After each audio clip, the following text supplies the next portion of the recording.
گرامی شدرم اللہ تعالیٰ نے قرآن پاک اندر نبی پاک علیہ السلام کے بیٹیاں کا ذکر کیتا ہے. نبی پاک دے بیٹے یعقوب علیہ السلام دے بیٹے جناب 12 بیٹے نے یعقوب علیہ السلام, انہاں وچوں نا 10 بیٹے نے حضرت یوسف علیہ السلام اٹھایا, کنویں اندر سٹ دیتا. کنویں چ اللہ تعالیٰ نے بچا لیا, بچا کے بکدے بکاندے جیلنا برداشت کرتے کرتے اللہ تعالیٰ نے مصر کا بادشاہ بنا دیتا ہے. کہ وہی بھائی منگتے بن کے آ گئے, تے جدو پہچانیا نا بھائی نو, یوسف علیہ السلام بنا میں تہاڈا بھائی یوسف ہاں, تے فوراً جناب گر گئے, فوراً معافی منگنے لگ پے.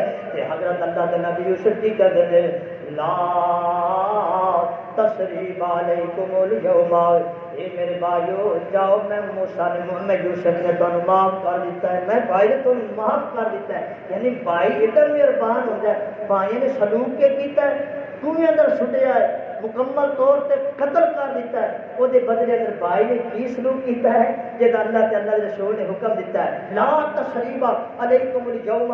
اللہ دی قسم آج بھائی نو معاف کرنے واسطے تیار نہیں. پہلی تے بات ہے بھائی کو معافی منگتا ہی نہیں, اگر مانگ لے دوسرا معاف کرنے واسطے تیار. لا تسریب علیکم الیوم, او میرے بھائیو اللہ کو معافی مانگو, میں نے تمہیں معاف کر دیتا ہے, میں تمہیں باہروں بھی معاف کر دیتا ہے, میں تمہیں اندروں بھی معاف کر دیتا ہے. نہیں باہروں تیری میری صلح تو میرا بھائی ہے, اندروں وہی بہن, اندروں وہی نفرت, پر میں تو میرا بھائی, تسی میرے بھائی ہو, میں تمہیں اندروں بھی معاف کر دیتا ہے, میں تمہیں باہروں بھی معاف کر دیتا ہے. قرآن